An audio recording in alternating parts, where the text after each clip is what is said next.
Kids Malayalam YouTube ചാനലിലേക്ക് എല്ലാ പ്രിയ കൂട്ടുകാർക്കും സ്വാഗതം. ഇന്ന് നമ്മൾ KPSTA 2024 Swadesh mega quiz school തലത്തിലെ കറണ്ട് അഫയേഴ്സ് ആണ് നോക്കുന്നത്. അതായത് ആനുകാലികം. ഇത് LP-കാർക്കും UP-കാർക്കും ഹൈസ്കൂളും ഹയർ സെക്കൻഡറിക്കും എല്ലാം പൊതുവായി വരുന്ന ഒരു വിഷയമാണ് ആനുകാലികം എന്നത്. അപ്പോൾ എല്ലാ തരക്കാരും ഈ വീഡിയോ പ്രയോജനപ്പെടുത്തുമെന്ന് വിശ്വസിക്കുന്നു. നിങ്ങൾ ഈ ചാനൽ ആദ്യമായിട്ടാണ് കാണുന്നതെങ്കിൽ സബ്സ്ക്രൈബ് ചെയ്ത് സപ്പോർട്ട് ചെയ്യുമല്ലോ അല്ലേ?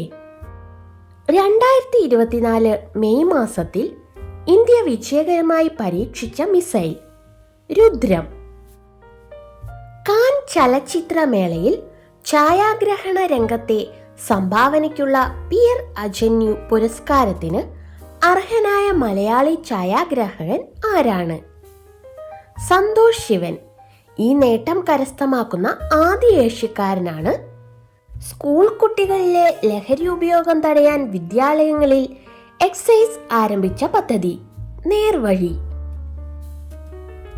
ഒരു സീസണിൽ 2 തവണ എവറസ്റ്റ് കൊടുമുടിയും ലോട്ട്സെ കൊടുമുടിയും കീഴടക്കിയ ആദ്യ വ്യക്തി എന്ന നേട്ടം സ്വന്തമാക്കിയ ഇന്ത്യക്കാരൻ സത്യദീപ് ഗുപ്ത.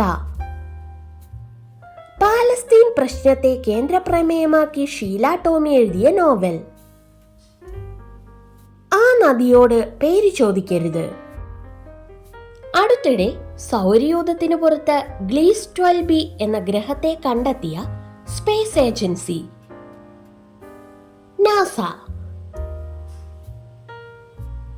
നികുതി തട്ടിപ്പ് കണ്ടെത്താൻ കേരളത്തിൽ ആക്രി സ്റ്റീൽ വ്യാപാര സ്ഥാപനങ്ങളുമായി ബന്ധപ്പെട്ട കേന്ദ്രങ്ങളിൽ സംസ്ഥാന GST വകുപ്പ് നടത്തിയ പരിശോധന. ഓപ്പറേഷൻ പാംട്രീ.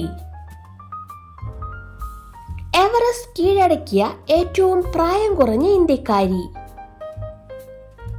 ക്യാമ കാർത്തികേയൻ. എവറസ്റ്റ് കീഴടക്കുന്ന ലോകത്തിലെ 2ാമത്തെ പ്രായം കുറഞ്ഞ പെൺകുട്ടിയും 16-കാരിയായ ക്യാമയാണ്.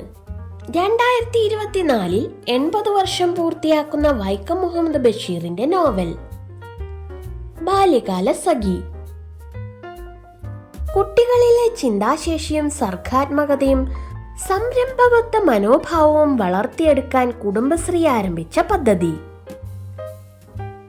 Mind blowers. പാലിയേറ്റീവ് കെയർ നയം പ്രഖ്യാപിച്ച ആദ്യ സംസ്ഥാനം കേരളം. അടുത്തിടെ ശെന്തുർണി വന്യജീവി സങ്കേതത്തിൽ നിന്നും കണ്ടെത്തപ്പെട്ട ഹാബ്രോസിസ്റ്റം സഹ്യാദ്രി, ഇരുര, ശെന്തുർണി എന്നിവ ഏത് ജീവിവർഗത്തിൽ പെടുന്നു? ചിലന്തി. സ്കൂൾ പാഠ്യപദ്ധതിയിൽ ഉൾപ്പെടുത്തി കുട്ടികൾക്ക് നീന്തൽ പരിശീലനം നൽകുന്ന കേരള സർക്കാരിന്റെ നീന്തൽ പരിശീലന പദ്ധതി സ്പ്ലാഷ്. നിരവധി തവണ പൊട്ടിത്തെറിച്ച സെമെരു എന്ന അഗ്നിപർവ്വതം സ്ഥിതി ചെയ്യുന്ന രാജ്യം ഇന്തോനേഷ്യ. സംസ്ഥാന സർക്കാരിന്റെ സാമ്പത്തിക സഹായത്തോടെ സാഹിത്യ പ്രവർത്തക സഹകരണ സംഘം നടപ്പിലാക്കുന്ന പദ്ധതി അക്ഷരം മ്യൂസിയം.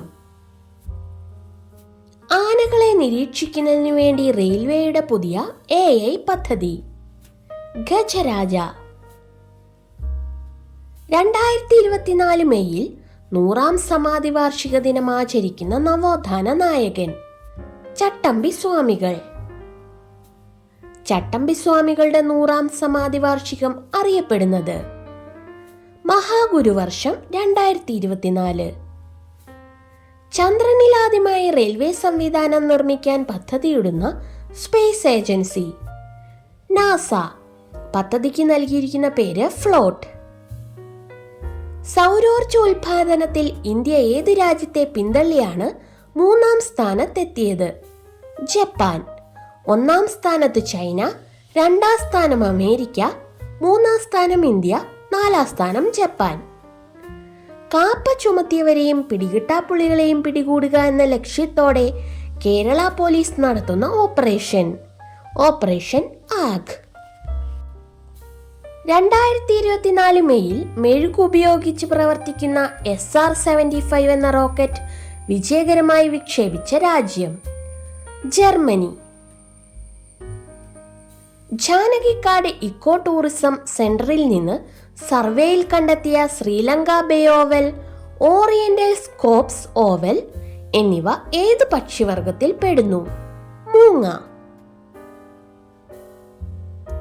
പാം ഓയിൽ വാങ്ങുന്ന പ്രധാന വ്യാപാര പങ്കാളികളായ രാജ്യങ്ങൾക്ക് ഒറാങ്ങൂട്ടാനുകളെ സമ്മാനമായി നൽകാൻ തീരുമാനിച്ച രാജ്യം? മലേഷ്യ. അടുത്തിടെ ദേവസ്വം ബോർഡ് ക്ഷേത്രങ്ങളിൽ ഉപയോഗിക്കുന്നതിന് വിലക്കേർപ്പെടുത്തിയ പൂവ്? അരളിപ്പൂവ്. ഇന്ത്യയുമായുള്ള അതിർത്തി പ്രദേശങ്ങളുടെ ചിത്രങ്ങൾ ഉൾപ്പെടുത്തിയ പുതിയ 100 രൂപ നോട്ട് അവതരിപ്പിക്കാൻ തീരുമാനിച്ച രാജ്യം? നേപ്പാൾ. സർക്കാർ ആശുപത്രിയിൽ ജനിക്കുന്ന നവജാത ശിശുക്കളുടെ ജനന വൈകല്യം കണ്ടെത്തുന്നതിനുള്ള സമഗ്ര ആരോഗ്യ പരിശോധന പദ്ധതി? ശലഭം. അടുത്തിടെ അസ്ട്രാസെനേക എന്ന കമ്പനി വിപണിയിൽ നിന്നും പിൻവലിച്ച കോവിഡ് വാക്സിൻ? കോവിഷീൽഡ്. കുടുംബശ്രീ അംഗങ്ങളുടെ സാംസ്കാരിക സാമൂഹിക ഉന്നമനത്തിനായി ADSകൾ വഴി നടപ്പിലാക്കുന്ന പദ്ധതി? എന്നിടം. ശാരീരിക മാനസിക വെല്ലുവിളി നേരിടുന്നവരെയും കിടപ്പ് രോഗികളെയും പരിചരിക്കുന്നവർക്ക് പ്രതിമാസം 600 രൂപ ധനസഹായം നൽകുന്ന പദ്ധതി? ആശ്വാസ കിരണം. ലോകത്തിലെ ഏറ്റവും ആഴത്തിലുള്ള മറൈൻ സിങ്ക് ഹോൾ അഥവാ ബ്ലൂ ഹോൾ കണ്ടെത്തിയ കടൽ ഏതു രാജ്യത്താണ്? മെക്സിക്കോ. ഇന്ത്യയിലെ best tourism village gold award ലഭിച്ച കാന്തല്ലൂർ ഏത് ജില്ലയിലാണ്? ഇടുക്കി. 2024 ഏപ്രിലിൽ 17 കോടി രൂപയ്ക്ക് ലേലം ചെയ്യപ്പെട്ട രാജാ രവിവർമ്മ വരച്ച ചിത്രം? മോഹിനി. ലോകത്താദ്യമായി ചന്ദ്രന്റെ സമ്പൂർണ്ണ ഹൈ ഡെഫിനിഷൻ അറ്റ്ലസ് പുറത്തിറക്കിയ രാജ്യം? ചൈന. അച്ഛനോ അമ്മയോ അല്ലെങ്കിൽ ഇരുവരും മരണമടഞ്ഞ് സാമ്പത്തികമായി പിന്നോക്കം നിൽക്കുന്ന വിദ്യാർത്ഥികൾക്ക് സാമൂഹിക സുരക്ഷാ മിഷൻ മുഖേന വിദ്യാഭ്യാസത്തിന് ധനസഹായം നൽകുന്ന പദ്ധതി? സ്നേഹപൂർവം. കേന്ദ്ര മന്ത്രിസഭയിൽ അംഗങ്ങളായ മലയാളികൾ? സുരേഷ് ഗോപി, ജോർജ് കുര്യൻ. 2024 ജൂണിൽ ഖാസ എന്ന ബഹിരാകാശ ഏജൻസി ആരംഭിച്ച രാജ്യം? ദക്ഷിണ കൊറിയ. 2024 ജൂണിൽ അന്തരിച്ച ഭൂമിയുടെ ഉദയം ക്യാമറയിൽ പകർത്തിയ US ബഹിരാകാശ ശാസ്ത്രജ്ഞൻ? William Anders. കഴിഞ്ഞ ദിവസത്തെ നമ്മുടെ കിസ് ക്വസ്റ്റ്യൻ ഇതായിരുന്നു: നാവിക കലാപത്തിന് സാക്ഷ്യം വഹിച്ച യുദ്ധക്കപ്പൽ ഏതാണ്? ആരും ശരിയുത്തരം പറഞ്ഞിട്ടില്ല. ശരിയുത്തരം ഇതാണ്: HMS തൽവാർ. നാവിക കലാപത്തെ കുറിച്ചൊക്കെയുള്ള കിസ് ക്വസ്റ്റ്യനിൽ വരുന്ന ക്വസ്റ്റ്യനാണിത്. അപ്പോൾ എല്ലാവരും ഇതൊന്ന് ഓർത്തു വെക്കുക. നമുക്ക് ഇന്നത്തെ കിസ് ക്വസ്റ്റ്യനിലേക്ക് പോകാം. ഇന്ത്യയുടെ പ്രഥമ പ്രധാനമന്ത്രി ജവഹർലാൽ നെഹ്റുവിന് ശേഷം തുടർച്ചയായി 3-ാം തവണയും അധികാരത്തിലെത്തിയ പ്രധാനമന്ത്രി ആരാണ്? ഉത്തരമറിയാവുന്നവർ പെട്ടെന്ന് തന്നെ കമന്റ് ചെയ്തോളൂ.